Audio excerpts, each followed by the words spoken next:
बनाने के लिए एक पाव बेसन ले लिया है। इसमें ऐड करेंगे चौथाई चम्मच नमक, थोड़ा सा ज़ीरा, थोड़ी सी अजवाइन और मीठा सोडा जाएगा चौथाई चमची।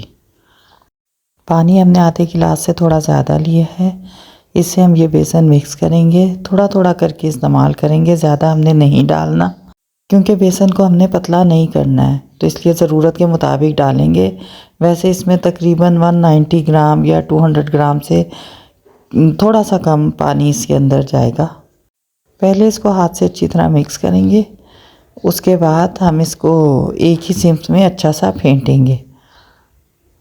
बस इसमें कुल एफ़र्ट हमारी यही है कि हमने इसको हाथ से एक ही सिम्स में तकरीबन 5 मिनट तक फेंटना है।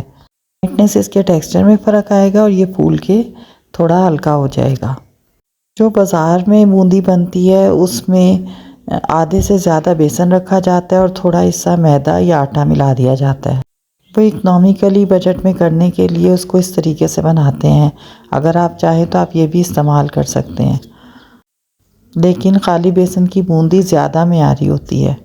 बेसन हमारा इतना फिट गया है कि इसमें बाकायदा लचक आ गई है। यहाँ पे मैंने एक ऑयल का खाली साशे ले लिया है। इसका ऊपर का हिस्सा काट लेंगे, नीचे जैसा आपको चाहिए उतने साइज़ का सुराख कर लें। कॉर्नर की तरफ कट लगाएंगे बूंदी के साइज़ का। सब इसे कॉर्नर की तरफ से एक कप में एडजस्ट करेंगे, इससे हमें इसके अंदर बेसन डालने में आसानी रहेगी। ऊपर का हिस्सा खोल के कप के ऊपर चढ़ा देंगे और इसके अंदर हम बेसन अच्छी तरह भर लेंगे। बेसन भरने के बाद हम उंगलियों से बेसन को नीचे की तरफ पुश कर देंगे।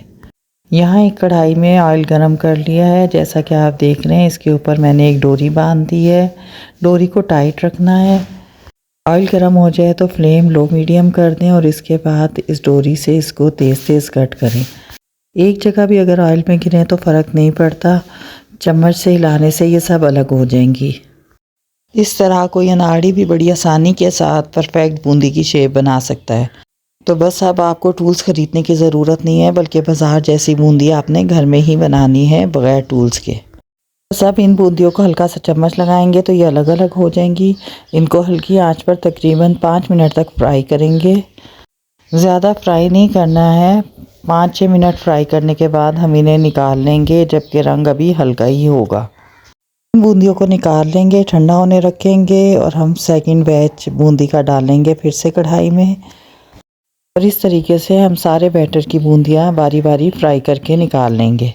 बूंदियाँ निकालने के बाद हम उन्हें ठंडा करेंगे और जब बूंदियाँ ठंडी हो जाएंगी तो हम इन्हें दोबारा गर्म ऑयल में डालेंगे और तकरीबन 3 से 4 मिनट के लिए फ्राई करेंगे, यहाँ तक कि इनका रंग डार्क हो जाए। सेकंड टाइम जब हम फ्राई करेंगे तो इससे ये बूंदियाँ थोड़ी कड़क हो जाएंगी और इनका लाइफ टाइम बढ़ जाएगा। 6 महीने तक भी हम इन्हें आराम से किसी भी एयर टाइट बर्तन या शॉपर में रख सकते हैं। इनकी लाइफ इंक्रीज़ करने के लिए ये सेकंड स्टेप बहुत ज़रूरी है। तो जब इन बूंदियों का रंग डार्क हो जाएगा मैं इन्हें निकाल लूँगी और फिर आपको दिखाती हूँ।